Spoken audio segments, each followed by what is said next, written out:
And we're live with Shaman and Whitney. Chef Whitney Aronoff. Hi, Whitney. That's me. Oh my god. Hi, good evening.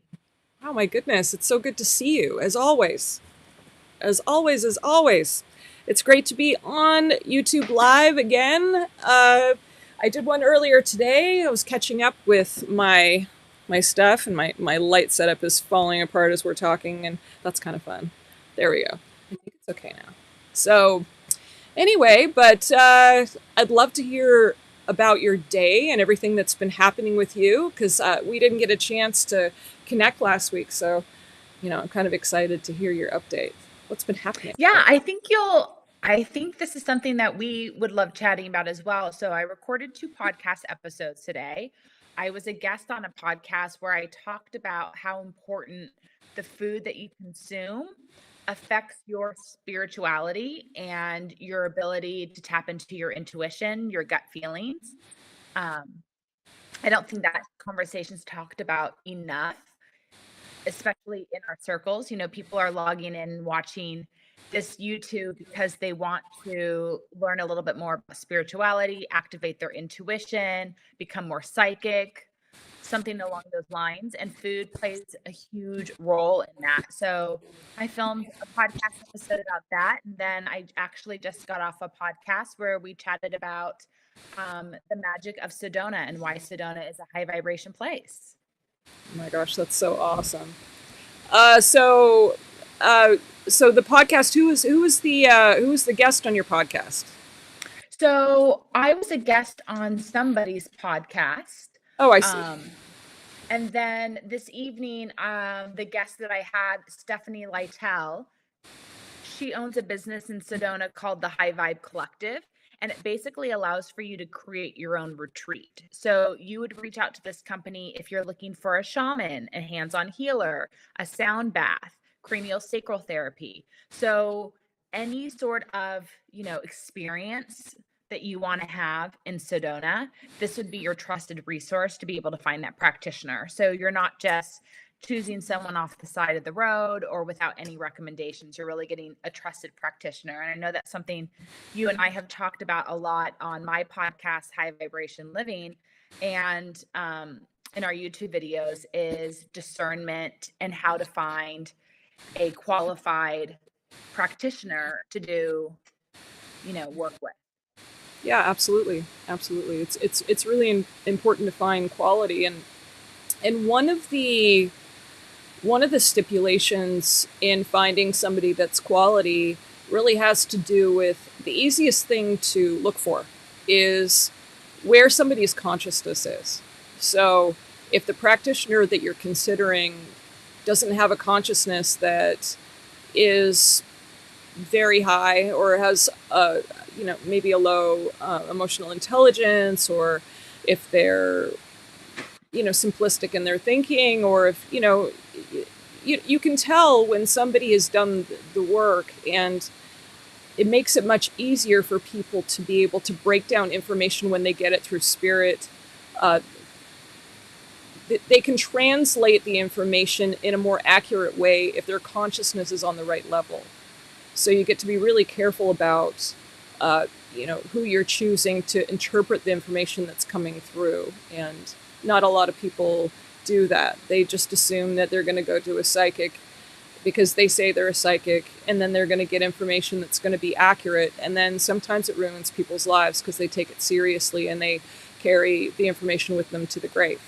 So, I don't think people realize that the intelligence level of the person you're working with is extremely important. I think, like with many things in life, if you're going to a mentor or if you're seeking advice, you need to be going to someone who is at your same level or smarter than you. And sometimes people end up with any sort of spiritual practitioner because they just want help or they just want answers, or they were recommended by somebody, and still that's not always a great source. You really have to use discernment. no, absolutely.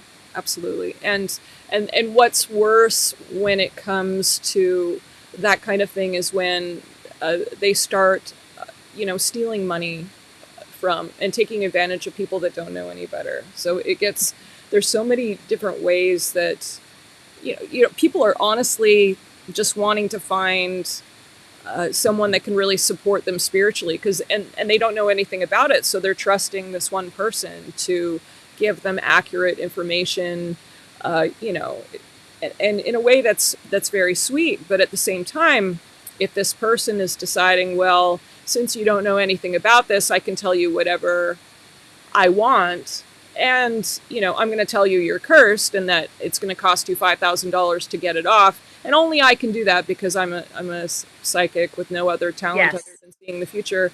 It's really not logical. so it's so interesting. The first time I was introduced to somebody that was like that was when I was in Washington, D.C. And this person who pulled that shenanigan on me, told me basically that, all my chakras were closed. And in order to be healthy and get well and to open up my chakras, I needed to pay her a certain amount of money, and I needed to take these salt baths and yada, yada, yada. But I started chatting with her, and she revealed more to me, which I thought was interesting and useful for people listening who are trying to find, safe, informative, quality practitioners to start working with. Is she shared with me that her family controls Washington, D.C. So that the way it works is throughout the country, different families are the ones that are in control of different areas. And so all the psychic signs, all the businesses that you see where it's a tarot reader, a palm reader, a psychic, and they have storefronts, it's one whole family that owns them all. And her family owns Washington, D.C. So Washington, D.C. and Georgetown, all of her relatives, the moment you go outside Washington, D.C., whether to Virginia or to Maryland, different families rule that area with their standalone stores. And I thought that was fascinating. They're basically all gypsies, and it's a family business, and they're trained in it. And it was really eye-opening to me. So you believed her. You believed that they trained in that way, and that they were that there was a lot of them in Washington, and they were trained to go in. I completely believed, because she was literally telling me storefronts that I knew about within the whole Washington, D.C. area. I completely believed her that every single one of her family members owned every single storefront in the area that had a psychic, palm reader, or tarot card sign. Wow. Those were her cousins, her siblings. It's the family business. And what I just learned through her was that it's more of a business than a practice. And that for me, I was never going to stop at a standalone store on the side of the road and get a reading. Yeah, no, totally. Hey, I wanted to let you know too, there's just in case, so that if any comments happen, there's something happening with your camera, and you're getting a bunch of freeze frame that's happening. So I'm not sure if it's, I don't know. I think it's, well, I'm hearing static the whole time that I'm talking to you. Interesting. Okay. Well, I just wanted to let you know that it's happening. It wasn't happening before, but it is happening now. I'm not really sure. Yeah, the entire time we've been chatting, there's been static on your side every time you talk. Oh, really? I mean, we can definitely. Did you want to hang up and call back? And I'll just, sing a birthday song. Whatever you like. Yeah, sure. Absolutely. I'm going to hang out while you just call back in, and I'll ring you in. Okay. I'll just, sing for people or something. All right. So we're just going to wait for Whitney to come back on, because her connection wasn't very good. So hopefully, oh, and here she is. So let's see if this is a little bit better. Well, hi there. Is that better? Am I still staticky? Yes. Oh, okay. Yeah, you're still a little bit frozen, but I can see you moving a little bit better than before, so that is at least something. So, I'm not sure. We can continue, I suppose, and hopefully it gets better. And if not, then we will just try another day. Yeah, it is what it is. Just keep it moving.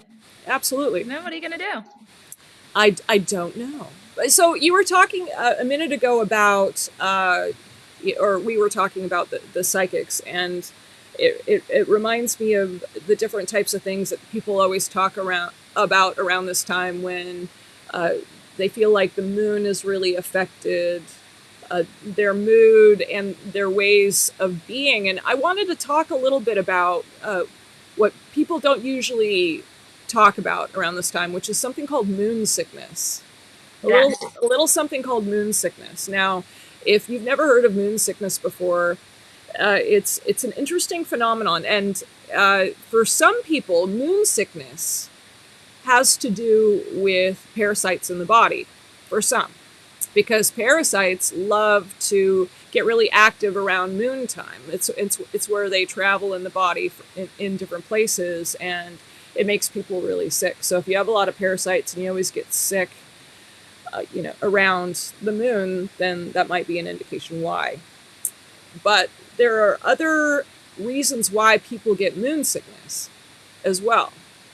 And in my experience, some of the other reasons, and I'm sure, Whitney, you have a few insights on these, and I'd love to not give them all away, so that you can have a chance to share yours. But for some people, it has to do with what has happened in their bloodline when it comes to the moon and how it's healing them every month. And it's not just about a woman and her menstrual cycle. It has to do with other things as well. It has to do with literally how the moon itself is supporting in the overall healing of your spirit. So anyway, we've talked about this a few times. So before I get any further, I'd like to give you an opportunity to put in your 2 cents. No, I love always hearing your insight on moon sickness because it's one of the reasons why you and I first met. Starting at the age of 29, I noticed that I wasn't feeling well every time there was a full moon or a new moon. And I would try to talk to other people about it. Nobody knew what I was talking about. And I was trying to find answers, and there was no answers online back then. I couldn't find people to talk to about it. And so I just kept it to myself, and I was really frustrated every time a full moon and new moon came around because I didn't feel good in my body. Um, and that was some of the first things that we started working on together was to heal myself and the connection I have with the moon. Absolutely. And so what were some of your discoveries when it comes to moon sickness for you that really supported you? Well, there was no discovery. With you and I explained my symptoms and explained that I had been tracking it for over 5 years. And so it was consistently happening to me for 5 years, if not longer. Um, and you had me do a ceremony and it lightened the load. But we had to work on we had to do quite a few things in order for it to fully go away. Okay, there we go. That's what I was hoping you'd talk about. So part of what I got Whitney to do was a sort of candle burning ceremony. And if memory serves, it had to do with a contract that you wrote and a 7-day candle, correct? Yes, I think we did 2 different types of contract burnings. I think we did a contract and a burning, and then I also think we did a contract with the candle. Right, right. So if and I do this personally once a year around my birthday because I Really? feel like, yeah, because I feel like right around my birthday is when the moon really gets me, and I start really feeling sick around the moon cycles. And so if I do the candle burning ceremony right around my birthday, it seems to last for about a year. Now I still feel it, but it's not as intense as right as we're getting up to October, so when I was born. So basically, it has to do with expressing gratitude for the healing that you've been going through, whatever it might be. So, it's very difficult to say what that might be for everyone out there because I don't really know what your life is like. I'm talking, to anybody that might be watching. But so whatever it is that you're going through in your life right now, and whatever you've been learning, if you have moon sickness as an example, uh, you would take a piece of paper and a pen and you'd write out what your healing has been comprised of, and everything that you learned from the healing itself. Express your gratitude for the lessons it taught you, and say, "But I'm ready for this to be done," and with thanks, and then you fold up the piece of paper, you put it under the 7-day candle, and then you burn the candle for 7 days. Now, some people might say, "Well, that's witchcraft," and listen, it's actually, it's just a symbolic representation of something that's being burned away from you that you're requesting from your spirit, and that's it. So, it works very, very well. So after the 7, and you'd obviously get to put it in a safe place, let it burn down to the quick, and then once it's done, it's done. And consider that the contract to yourself, to your spirit, just saying thank you so much for this lesson, and the cycles that I've been going through that has been trying to teach me this healing of whatever is happening with moon. And it doesn't have to only be with moon sickness. It can be with other things as well. So if you're going through something that you're wanting to burn away from your life, a situation or a problem, you can use the same methodology. It works quite well. The 7-day burning candles, I like them because it's completely encased in glass, and it's a lot safer than just burning a open flame.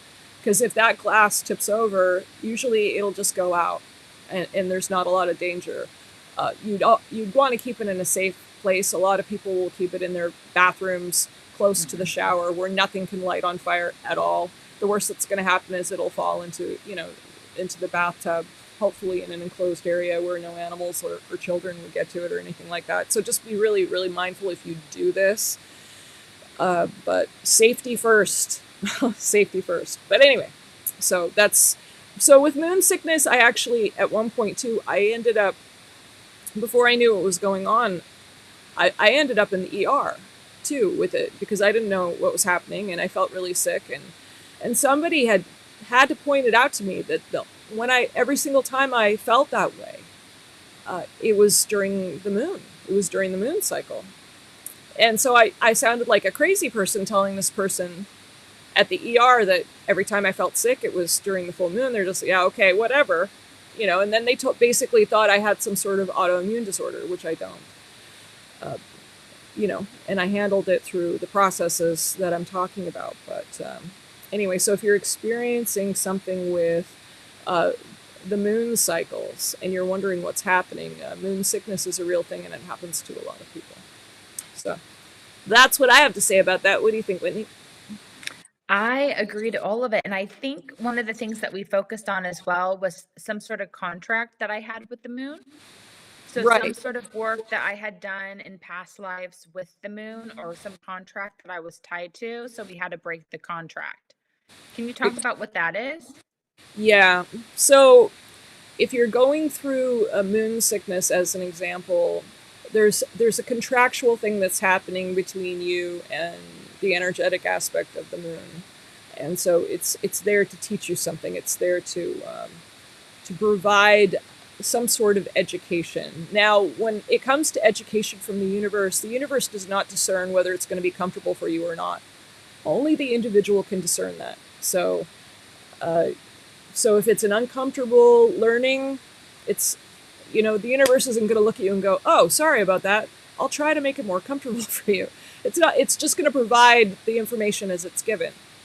So when it comes to contracts energetically with things like the moon cycle or something like that, you get to, first of all, identify what that contract is for you.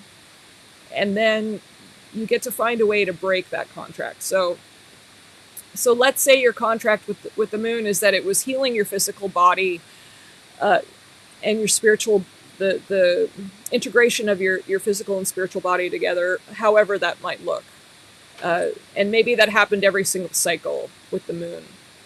But if you can figure out and pinpoint what the lesson is in it for you, then you're halfway there to breaking the contract. So if the lesson with the moon sickness is that, Fascinating. what's that? Oh, I'm just saying I'm fascinated because I'm reflecting on my own experience now, and even though it's been so long ago, I'm learning again from it. So this is great. Keep going. Oh, okay, cool, cool, cool. So if you, let's say the lesson with the moon and the healing has to do with uh, how you connect to your physical body, and maybe it could have to do with an eating disorder. It could have to do with pain that happened from when you were growing up with your parents. It could have to do with a low self-worth issue, but it's being cycled out every single time you get sick with moon sickness. Only you can know, because every person's life is so different from each other. So it's really hard for me to say what that is without talking to you. But identify what it is, and then it's really important to understand what the lessons, what you are meant to learn from it. What is the thing about it that is teaching you something important about your life? What is your takeaway? And if you learned your lesson, then the healing is complete. So Wow. that's how you break the contract, and then you get to write it out. So it's like, hey, thank you so much. You could write a letter to the moon if you wanted to, if it's the moon cycle. I'm so blessed and grateful for this lesson that you've been teaching me every month when I would get sick during the full moon. Uh, this was my lesson. I learned that every single time I got sick, I kept fantasizing about how people didn't like me. Fantasies don't have to be positive. It doesn't have to be like, oh, this makes me feel good. Fantasies can be dark too. So I kept fantasizing about how people didn't like me, and I realized this had to do with my self-worth. So I really wanted to express my gratitude for learning the lesson that I get to love myself, and this is what I'm doing about it now. So now, from now on, you can count on me to do this. So I've learned my lesson, so I am complete. So thank you so much for the healing, but I don't require it anymore. And that's how you break the contract. You sign the piece of paper, you fold it up, you put it under the candle, you let it burn for 7 days. And after the 7 days, you feel like a new person. And then do you take that contract and do you burn it? What should you So do with it? that's a really good question. So some people do burn it when they feel like it's complete, and they offer it back up to God, or to whoever they're, to the universe, to spirit, and other people will bury it, and other people will keep it on their altar as a reminder that of their gratitude and of the contract they once had. Either way, it's a contract that's finalized. It's like you're basically breaking the contract and saying, I'm complete with this healing. I'm grateful for it, but I'm complete. I don't require it anymore. So it's a feel thing. Like, what do you feel to do with it? What's valuable to you to do with this piece of paper when you're done with it? If you want to destroy it, you should, and if you want to keep it, you should. Either way, it's your new contract. So whatever you think is best to do with it, you should. Make I sense? like the yeah, I really like the fact that you said that you need to listen to what you think you need to do with it, because that's the conflict I've had for many years when it comes to my solar return.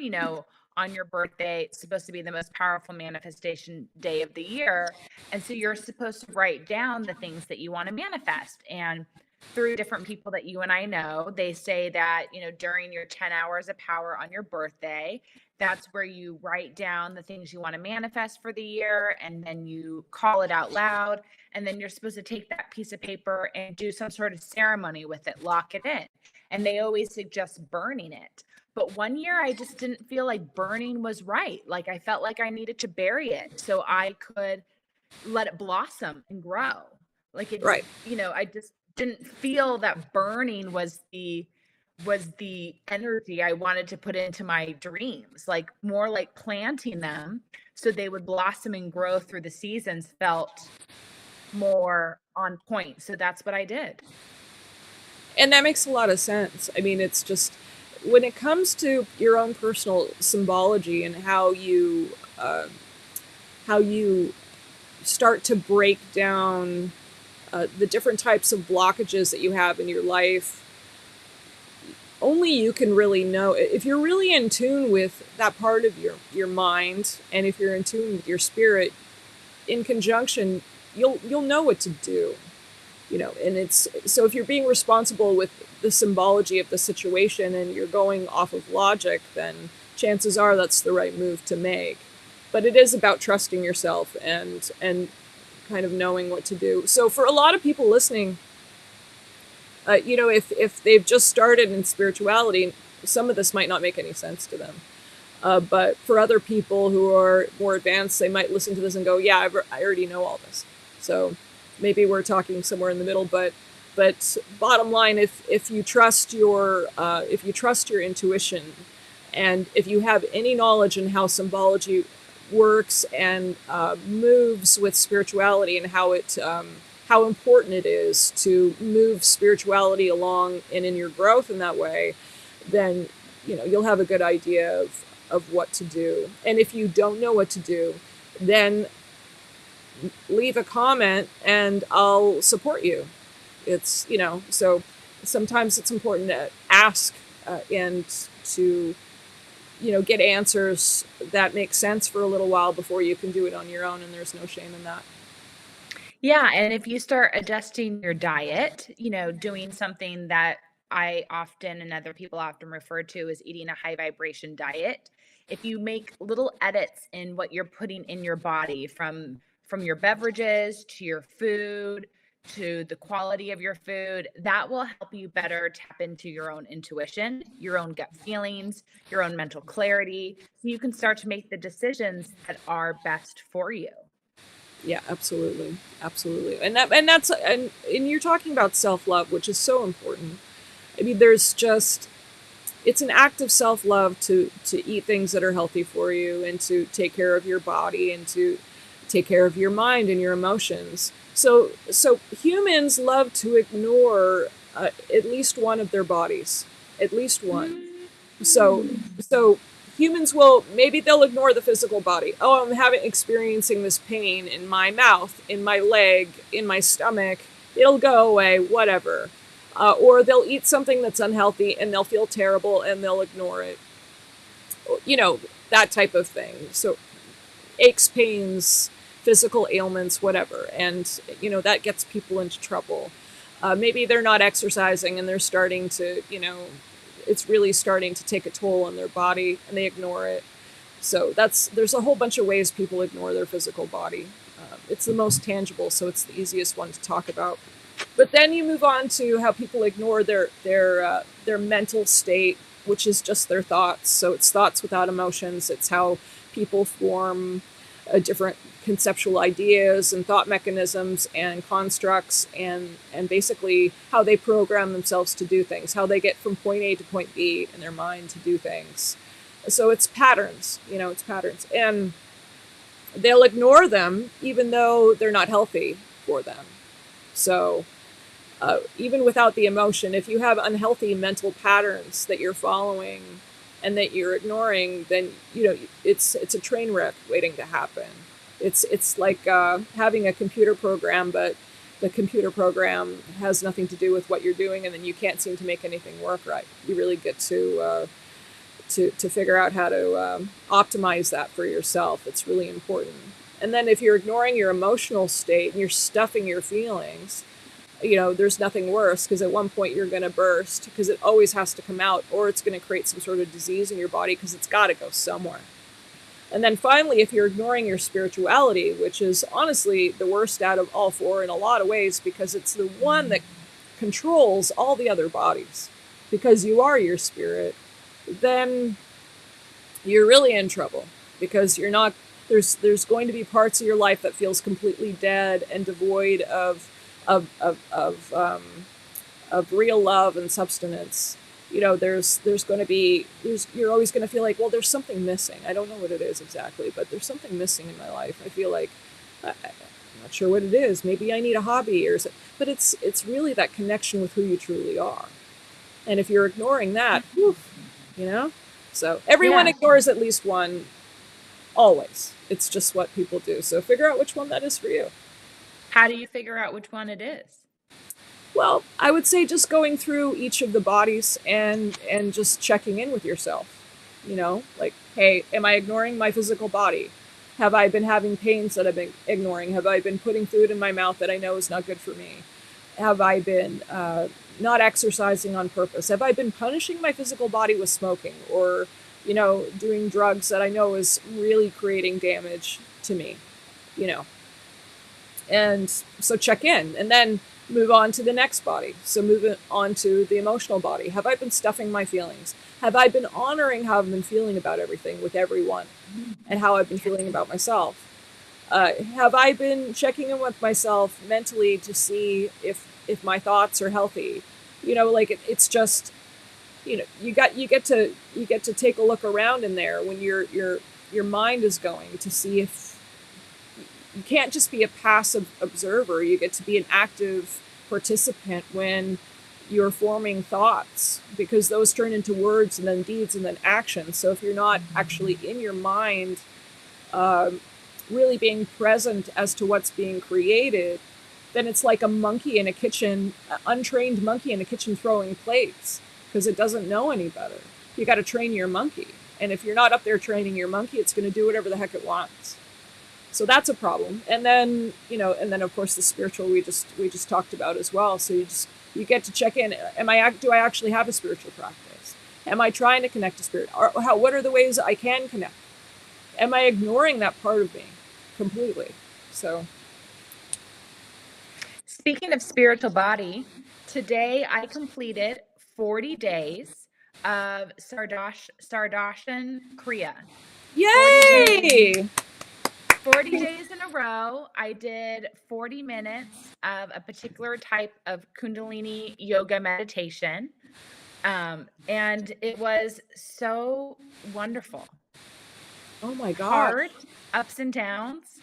But I have to say, if anyone gets the opportunity to join a group in doing a meditation for a consistent amount of time, even if it's, remote or in person, it's completely worth the community connection, as well as, just having someone hold you accountable for a certain amount of time so you can start to get back into or start a meditation practice. And especially when you hold it for 40 days, you see such transformation in your mind. It's really fantastic. Oh wow, that's incredible. And it is really, really important to be able to uh, go through prolonged meditation, because it's like going to the gym with It is. meditation. It really does gather strength over time. So if you do it just once or twice in a row and you think, well, it didn't do anything for me, well, of course it didn't. It's like going to the gym. So eventually, after maybe 20 or 30 or 40 days, you're going to notice what it's actually doing for you. And I'd love to hear what it's doing for you now. I feel so much more joy. Just Oh, so much more joy in my body, in my mind, in my soul. There is my childlike joy back inside me. oh, that's And incredible.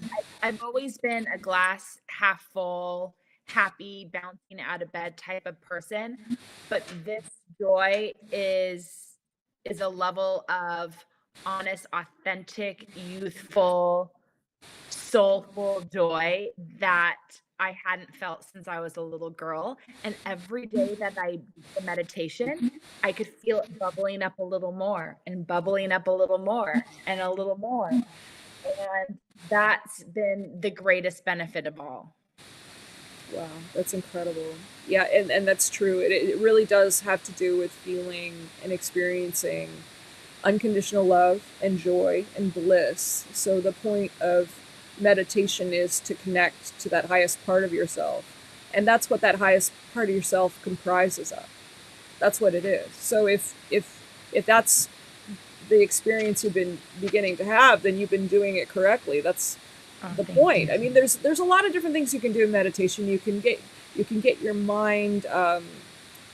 You can strengthen the mind and your ability to, move in and out of different emotional states. You can attain greater focus. You can begin to eradicate things like depression and all kinds. There's a lot of really great benefits to meditation, but one of the perks is definitely being able to feel joy and love and a lightness that maybe people don't ordinarily get to feel in their lives.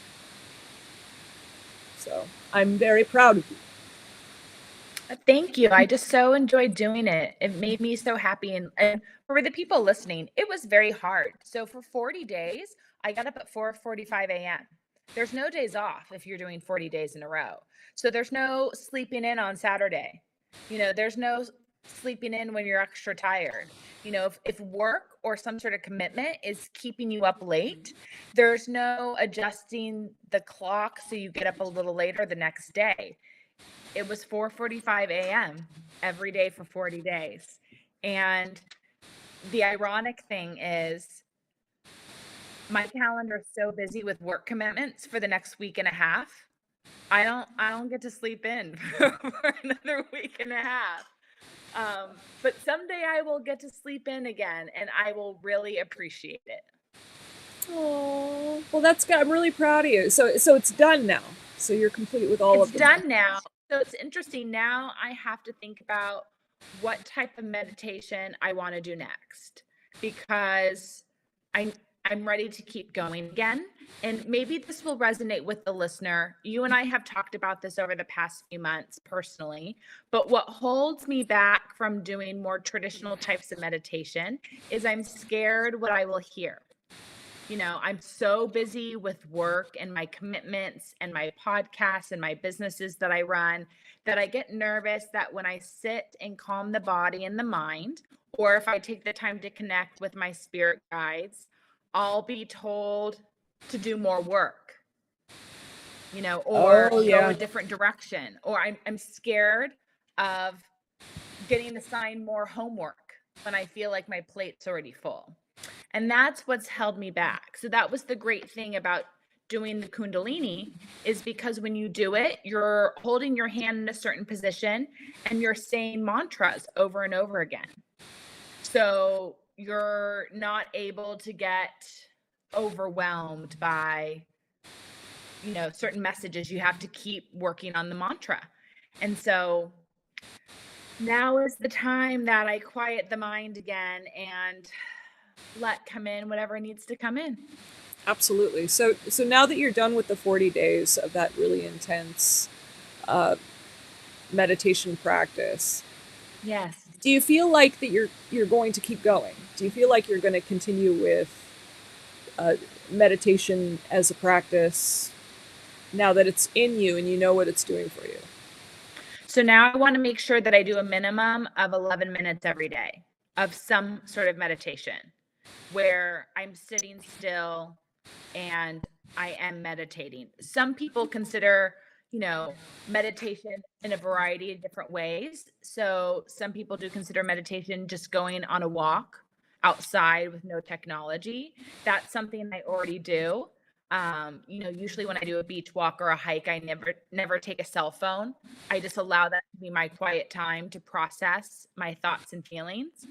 But there's something different that happens when you sit still and you clear the mind, or you hold different objects in your hand or on your body. What do you think? Yeah, there's so many different ways to meditate, and there's so many different uh, benefits that you can get, and it really just depends on what your goals are. So, some people really like meditating with crystals, and depending on what crystals you're meditating with, you're going to have a different experience. So, if you're meditating with a big chunk of selenite, then chances are it's just because you're wanting your body to be cleared, because selenite does not absorb energy at all. It just clears. So in my office here, I have, and I can't move the camera. I'm sorry, but I have. Well, maybe I can move. I have this huge chunk of selenite that I keep in here, It's all right. I have a giant chunk behind me too. just to keep the room clear, right? Yeah, look, you have one too. So yeah, I have a big keep them brick. in the windows in different parts of my house just to keep the room clear. Yeah, Yeah, and other people will use black tourmaline to grid their house to keep everything clear. Just to because it keeps your house free of anything maybe you don't want energetically to be in there, whatever that might be. So without getting into a lot of schematics there, that it just keeps it nice and clean and clear in the house. So, but as far as meditation is concerned and the different types of crystals you could meditate with, there's so many different types of crystals and stones, and they all have different properties. So it's really difficult to encapsulate. But it's if you're wanting to do something like that, I would say do your research and look for something that makes sense for you and your needs. If it has to do with anxiety control, if it has to do with, just feeling joy and feeling light, those are pretty common. Or if it has to do with manifestation, people seem to like that one too. Then, there's lots of stones that are available and they're juicy. I actually gave you two different little seeds to support with amplifying some of your meditations. So, and those were, I believe they were high John root, right? Yep, and I keep them next to my meditation chair so I can easily grab them. And I also like to hold them just at the end of the day or in the morning when I just need a little support and boost, whether it's grounding or just energy boost. I like to lay down and put my legs up against the wall and just hold them. And that's also a time where maybe I like to just put some crystals on me too. It doesn't have to be a meditation. It can just be simply calming the nervous system or bringing some ease to your legs and putting them up against the wall. And that's a great time to put those things on your body or in your hands. Mm-hmm. And tell me, what is your personal experience with meditating with high John root? So the Hygiene brings me energy. I'll only do that in the morning. And so that's one that I love to when I get out of bed, if my legs are still really hurting because I'm a chef and I've been on my feet for 12 to 13 hours. Maybe I get up the next morning to go and work another day and my legs are still throbbing. I will lay down on the ground, put my legs up against the bed. I'll put a piece of root in each one of my palms and just lay down and relax for a moment before I get started for my day.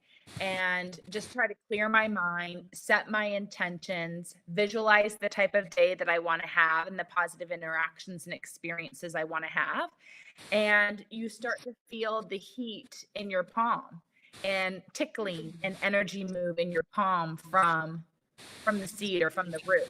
And then when you've gotten what you've needed. And then I kind of get up and do some stretches and then move on with my day.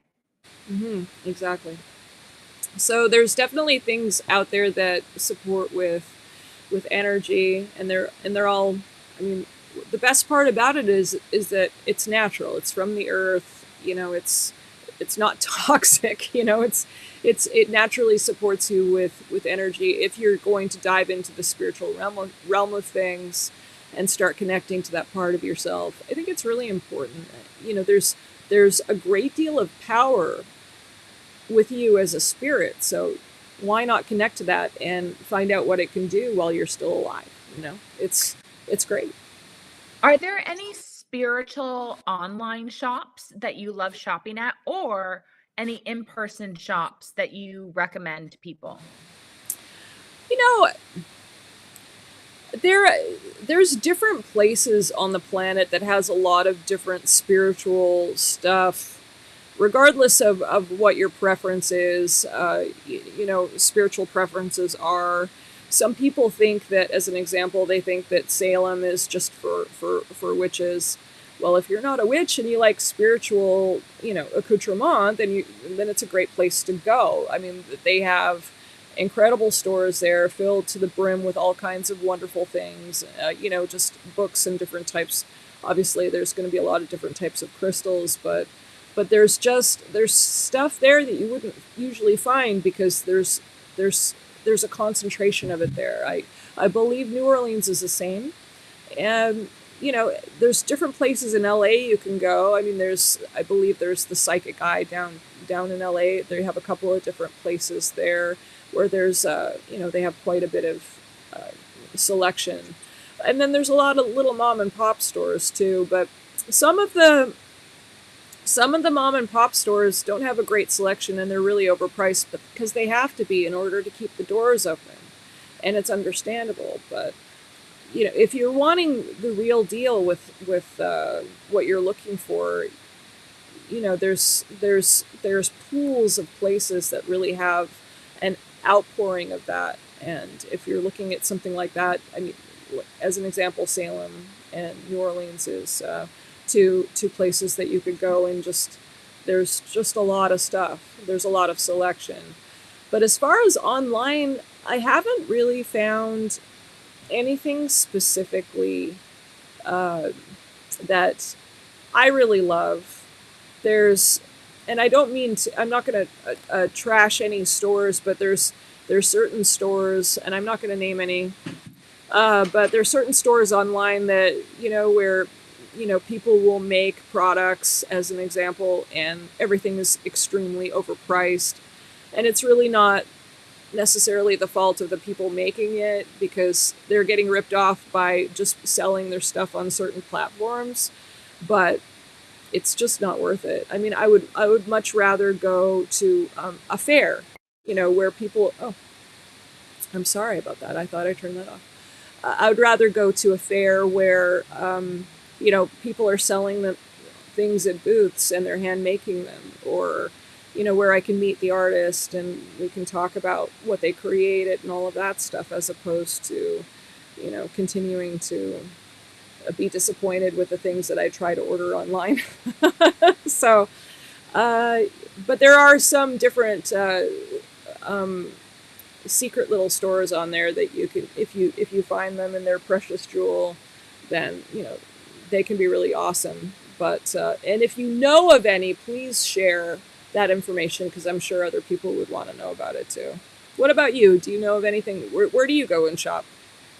The only place I consistently have shopped at for 12, 13, maybe 15 years is Objects Day Art and Spirit on Sunset Boulevard in Los Angeles. It's Kerpal's store. It's right next to the original Guitar Center on Sunset Boulevard.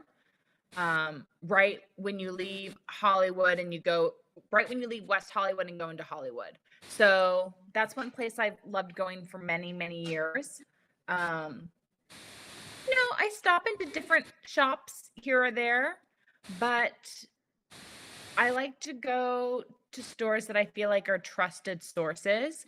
And Kerpal has been in this world for her whole life. She was trained by her grandparents in Canada who are from Ireland. And she learned all their Celtic practices. So I like going there. I like to find more places. I always love to keep learning and find new objects that support me in my practice. So I'm definitely looking for more places, and maybe I'll find that when I travel. I don't know. It's so interesting that you mentioned that area because I lived in that area for a very long time, and I've never been in that store, which I think is really sad because I would have walked by it probably 100,000 times. And you guys are both Canadian. How cool is that? Yeah. Isn't Yes. that amazing? Yeah. Yeah. It's awesome. I love Yeah. being Canadian. I love living in America. I love being Canadian. I love Americans. I love Canadians. I love everyone in the whole world. So, but yeah, it was such a interesting life to live in Los Angeles for as long as I did, and to experience the diversity there and all of the different types of stores that they have, and just I mean you can hit something really expensive and fancy, and a thrift shop, and then an artsy store all in the same block. It's really incredible what you can find, and it was always such a joy to be able to experience that on a Sunday, and just walk around and just go in and out of these cool stores. So I love LA for that. For anyone in New York, there's a great store on, I believe, Christopher Street.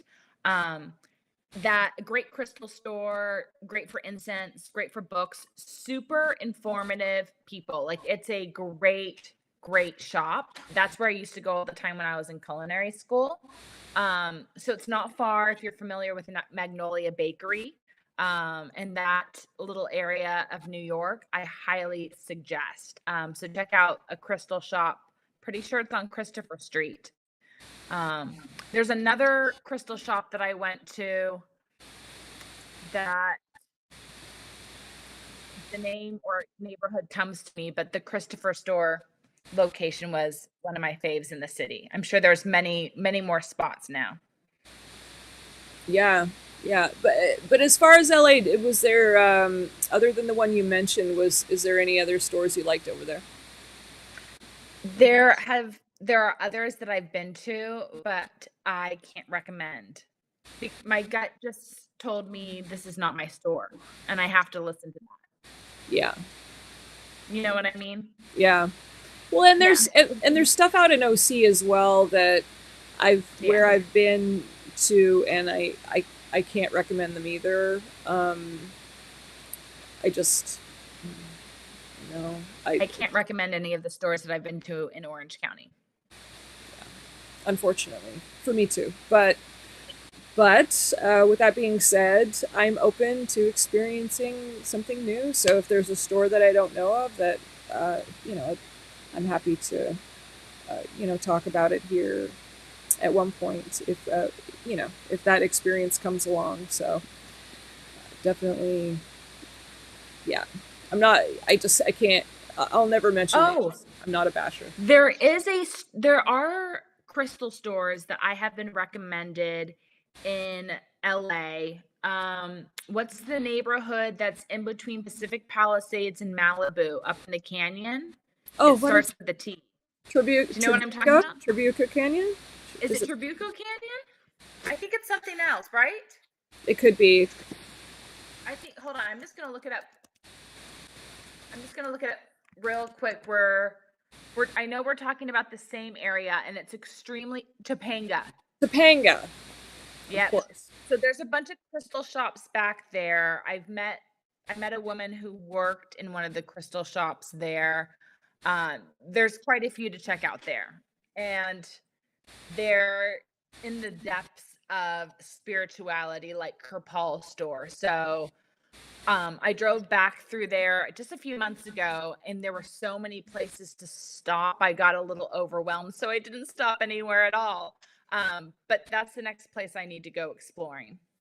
Oh, cool. Yeah, absolutely. I'll check that out the next time I'm in LA. I haven't been there for a while, so it's been a while. Well, let me But know when you want to do a day trip. I'm always up for it. oh wow, that'd be kind of cool. It'd be nice to do. I'd be totally open to taking taking some footage and going through some of these stores and you know and showing the highlights of some of these places if they let us. That's totally fine. If people are Yeah. curious, you know what you and I would be interested in when we're in those stores. You know. Yeah, and that's why I like Kerpal store because she has dressings and liquids and tonics that you can put on to support certain intentions. And then you can use that to dress your candles, or you can buy candles that are already dressed and blessed. And what I find is so interesting is these little liquids, these little herb infused liquids that you put on your body, they're made in the part of Arkansas where you and I went on that retreat. Oh my gosh, how Isn't that amazing! interesting? Yeah. Yeah, so in Arkansas, you know, the I always pronounce it incorrectly. It's like the Wachita National Forest, which is part of Hot Springs, Arkansas. It's considered an extremely high vibration place on the planet, and there's all these crystals underground and all the natural hot springs. And so I found it really interesting that a particular spiritual healing blessed product is being made in that area and sold in her store. Oh wow, that's amazing. You know that is really special. It's hard to find for sure. That's really cool. Well, there's a lot to be said about the benefits of different types of crystals. I'm glad we talked about it because it's something that I don't talk about a lot because I feel like sometimes people get caught up with only talking about crystals and then they don't get to the really important stuff when it comes to spirituality. So and their lives are only about crystals. And so I like to spend a lot of extra time talking about, the meat and potatoes of spirituality as opposed to just that. But it doesn't mean it's not important, and it doesn't mean that people don't appreciate it and like it, and that because crystals can do so many wonderful things for you, depending on what you're using them for. I mean, I have in my office, I regularly use lodestones and Shiva lingam and boji stones, and I have, this beautiful stone that one of my this was a gift, a Christmas gift. Isn't it pretty? This crystal quartz. It's like this swirly kind of uh, rose crystal.